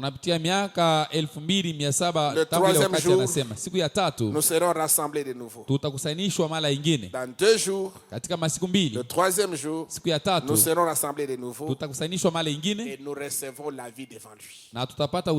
Voyez-vous la promesse? L'heure écrite de façon parfaite sur la muraille. Nous voyons où nous vivons. Donc l'heure est écrite avec précision. Donc vous comprenez que nous ne pouvons pas rester jusqu'à l'an 3000. Hatuwezi kubakia hata kufika kuile miaka 3000 hapana. Haiwezekana. Parce que la prophétie disait le 3e jour. Unabii alikuwa anasema siku ya 3. Et il reste environ 199 ans. Kwa karibu miaka 99. Pour que le 3e jour se termine. Hivi siku ya 3 c'est au 3e jour. Ni katika siku ya 3 que Israël reçoit son réveil. Ule Israeli anapata uamkisho wake. Amen. Amen. Amen. Amen. C'est pourquoi frère Branham dit écrit de façon parfaite. Saba naandika mnamna kamilifu pakibambashi. Amen. Amen. Nous voyons où nous vivons. Tunaona wapi kule tunaishi. Maintenant ils sont dans la patrie. Sasa beko katika nchi. Pour le moment ici. Pendant que nous parlons ici. Hapa tunasema. Où est Israël? Israeli iko wapi? Dans sa patrie. Katika nchi yake. Attendant la fête des trompettes. Akiongojea karamu ya ou de reconnaître l'expiation. Au kutambua tena ondoleo wa zambi. Et pour y attendre la venue. Na ndio kuchunga sasa kuya. La venue de qui? Kuya kwa nani? La venue de Christ. Kuya kwa Kristo. Amen. Amen. D'être dans le deuil. Kuwa katika kilio. Parce qu'il l'avait rejeté la première fois. Mara ya kwanza bali mkatalaka. Il avait rejeté la première fois qu'il l'avait rejeté. Bali mkatalaka mara ya kwanza. Ils sont dans la patrie dans ce but-là. Beko mwinchi yabo kwa ile shaba. Ils attendent. Beko naongojea. Qu'est-ce qu'ils sont tous? Tout est placé en position. Boyo teisha kweka pafasi. En tant que ministre de l'évangile. Sawa mtumishi wa injili. Je ne vois pas la moindre chose qui reste à venir. Mishoona kitu kingine kile kinabakia kiakuya. Sauf kutosha kutu le départ de l'épouse. Kuo safari ya bibi harusi. La seule chose qui reste, kitu mo kile kinabakia, c'est le départ de l'épouse. Ni kunyanyuliwa kwa bibi harusi. Ça c'est frère Branham qui fait cette déclaration très forte. Mwenye kusema hiki ya nguvu ni ndugu Branham. En tant que serviteur de Dieu. Kama mtumishi wa Bwana. Ministre de l'évangile. Mtumishi wa injili. Je ne vois pas la moindre chose qui reste à venir. Mishoone kitu kingine kile kinabakia kiakuya. Sauf le départ de l'épouse. Kutosha kutu safari ya bibi harusi. Et l'épouse doit être enlevée. Bibi harusi anapaswa kunyanyuliwa. Avant qu'il puisse reconnaître ce qui s'est passé. Mbele apate kujua bile benye kupitikana. Ils avaient été liés, dispersés. Je veux dire, ils avaient été dispersés, aveuglés. Nasema bali bazambarisha na kubapofosha. Et maintenant ils ont été rassemblés. Sasa hivi banabakusanyisha. Qu'est-ce qu'il reste? Nini nabakia? Que l'épouse soit ôtée du chemin. Bibi harusi atoke munjia. Ils attendent le départ de l'épouse. Banachunga tu ni kuenda kwa bibi harusi. Vous comprenez qu'il y a des gens qui prient pour que vous puissiez partir. Munaelewa sasa kuko bantu lwao beko naomba ni njoo mpate kwenda. Si vous ne priez pas pour votre départ, il y a Israël qui prie pour que vous partiez. Kama wewe aombe njoo ya safari yako, kuko Israeli kunaomba njoo upate kwenda. Vous leur barrez la route. Muna bafungia njia. Quittez, partez. Tokeni na mwende. Pour qu'ils reçoivent leur réveil. Njoo nao wapate uamkisho wapo. Est-ce que vous dites amen, frère? Il y a un peuple qui est dans l'attente quelque part. Jusqu'à quand, Seigneur? Nous voulons recevoir notre réveil. Mais quand ils disent cela, en d'autres termes, ils veulent que Dieu vous enlève.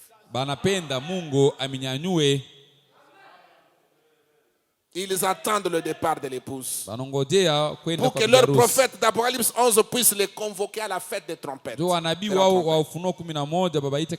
qu'ainsi ils soient amenés à reconnaître ce qu'ils ont fait. Reconnaître ce qu'ils ont fait. Reconnaître les mal qu'ils ont commis. Ils ont rejeté le Messie. Et il faut Élie et Moïse pour leur faire voir cela. Et pendant ce temps, mes frères, l'épouse doit être prête. Nous devons nous préparer. tunapaswa kujitayarisha. Vivez comme si l'enlèvement c'est pour demain. Tuishi sawa kunyanyuliwa ni kesho. Vivez comme si Dieu peut vous prendre demain. Tuishi sawa Mungu anaweza kumbeba ni kesho tu. Il peut vous prendre juste après la réunion de l'enlèvement s'est produit. Anaweza kumbeba kisha mkusanyiko kunyanyuliwa kunafanyika. Ne remettez pas demain ce que vous pouvez faire aujourd'hui. Msitume kesho bila unaweza kufanya leo. Si vous devez veiller pour recevoir le Saint-Esprit, faites-le ce soir. Kama mnapaswa kukesha ndio kupokea Roho Mtakatifu muifanye hii magharibi. Si vous devez arranger votre vie, arrangez avant que le soleil ne se couche. Kama unapaswa kutengeneza maisha yako ifanye mbele jua ingie. Il est plus tard que nous le pensons. Wakati sasa kwenda ina vile tukunaiwazia. Et ceci nous amène à méditer sur nos vies, mes frères. Tupeleke tufikiri yule wa maisha yetu banduku. Pendant que nous nous tenons debout. Wakati ile tunasimama bwima. Il est plus tard que nous le pensions. Wakati sasa kwenda ina vile tukunaiwazia. Vous vous imaginez si dans l'entendement de Dieu, unawazia kama katika kungojea kwa Mungu, l'âge de Laodicée, c'est l'âge le plus court de tous les âges. Kizazi cha Laodikia ni kizazi kifupi kutokea vizazi vyote. Donc c'est qu'il ne nous reste pas plus de 2 ans. Ikusema akutubakie tena miaka hata 2 hapana. Quelque chose va se produire. Kitu moja hivi kinaweza kufanyika. Donc vous comprenez que nous devons être très au sérieux, mes frères. Nilo ya kwamba tunapaswa kuwa na heshima mingi banduku yangu. Peut-être on ne va pas arriver jusqu'en 2030, on ne sait pas. Saa zingine hatutafika katika 2030. Peut-être qu'on ne va pas arriver en 2025. Saa zingine hatutafika katika miaka 2025. Peut-être avant 2023 ici. Hata mbele ya quelque chose peut se produire. 2023 kitu moja kinaweza kufanyika. J'ai dit peut-être. Saa zingine. Peut-être avant les prochaines élections de 2023. Saa zingine mbele ya machaguzi ya miaka 20. Quelque chose peut se produire. Kitu moja kinaweza kufanyika. Peut-être que notre président ici n'aura même pas, n'aura peut-être pas l'occasion, nous on n'aura peut-être pas l'occasion de voir tous les 2 mandats. Saa zingine si tutakuwa na bahati ya kuona ile mamanda mbili ya rais wetu. Pendant que vous êtes là où vraiment nous béton. Peut-être on ne sera pas là jusqu'à voir les choses que vous imaginez là se réaliser. Wakati mko pale béton, saa zingine utakuwa na bahati ya kuona bile uko na waza bitafanyika bile. Nous devons être prêts.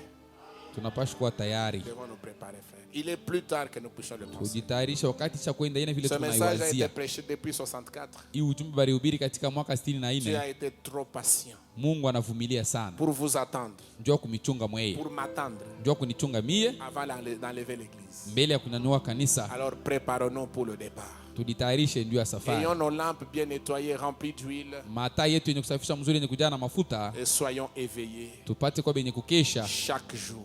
Tuwe macho kila siku. Observant chaque mouvement de l'esprit. Kiangalia kila kutumika kwa roho. Non, ne venez pas à l'église pour dormir. Usikuwe kanisa njoo kulala usingisi. Venez à l'église pour vous recharger. Kwa kanisa njoo upewe nguvu. Vous remettre en forme. Kujiweka katika nguvu. Pour continuer le voyage. Njoo uendeleshe safari.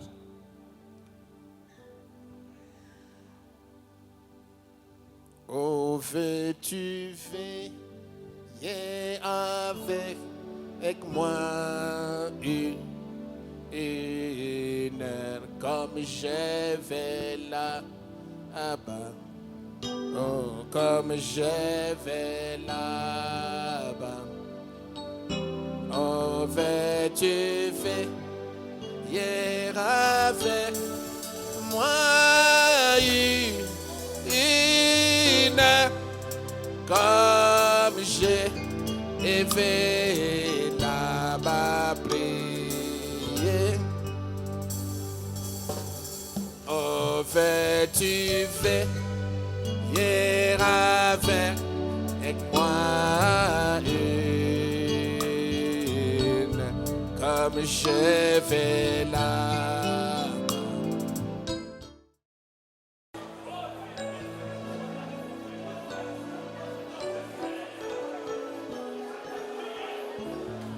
C'est le temps où nous devons nous examiner. Wakati tunapaswa kujichunguza. Nous devons nous rassurer. Tunapaswa kuwa na uhakika. Mais madame dit, nous devons faire l'inventaire de notre vie chaque jour. Tunapaswa kufanya hesabu ya maisha yetu kila siku. Chaque heure de notre jour. Kila saa ya masiku tunaishi. Pour savoir si nous sommes dans les bons. Ili tupate kujua kama tuko katika wema. Si nous sommes prêts pour le départ. Kama kweli tuko tayari ndio safari. Et ce soir, na hii jioni, que Dieu nous accorde sa grâce. Mungu atujalie neema yake. Que Dieu soit miséricordieux envers nous. Si nous ne sommes pas prêts, que Dieu ait pitié de chacun de nous.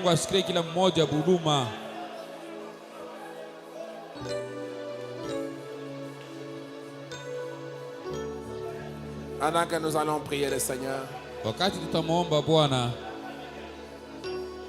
si tu sens que tu as été touché par la parole, lève simplement ta main.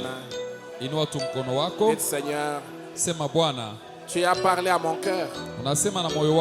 J'aimerais être prêt, Seigneur. Réveille-moi. J'ai besoin d'un réveil dans mon âme. Je sens comme si je suis distrait. Je ne veux pas être distrait, Seigneur. Maintenant, Israël est rentré dans sa patrie. Ils sont rentrés pour attendre le réveil. Maintenant, le réveil est avec nous aujourd'hui. Que je ne passe pas à côté du réveil de l'épouse. Et que Dieu m'accorde réellement sa grâce. Levez la main pendant que nous allons prier. Notre Père Céleste, avec nos têtes inclinées, Seigneur, nous réalisons que nous sommes tellement indignes. Nous réalisons que, Père bien-aimé, oh Dieu, que beaucoup de choses ont été dites ce soir qui ont touché nos cœurs. Et cela nous amène à réfléchir. Cela nous amène à méditer parce qu'il est plus tard que nous les pensions. Fais-nous grâce au Seigneur. Israël est rentré dans sa patrie. Frère Branham dit l'horloge de Dieu, c'est Israël. Quand nous regardons Israël dans sa patrie, l'épouse doit être prête pour quitter la scène. Avant que Israël ne puisse recevoir, Apocalypse 11, les 2 témoins, l'épouse doit s'éclipser, Seigneur.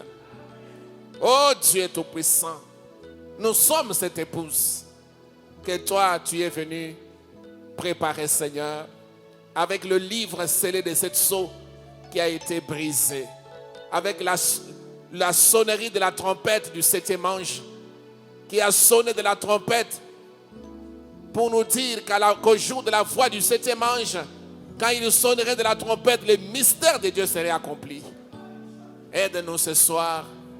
Parfois, nous sommes dans la distraction avec les projets de la vie. Mais nous ne voulons pas être emballés dans les projets, le train de la vie. Mais nous voulons être prêts, Seigneur, pour le départ. Pour les comptes à rebours, oh Seigneur. Que nos âmes soient préparées. Nos cœurs soient remplis de l'huile. Remplis du Saint-Esprit. Remplis de la foi de l'enlèvement. Remplis de la puissance de la résurrection. Afin que nous soyons prêts pour le changement, Seigneur. Fais-nous grâce, oh Dieu Tout-Puissant, ce soir.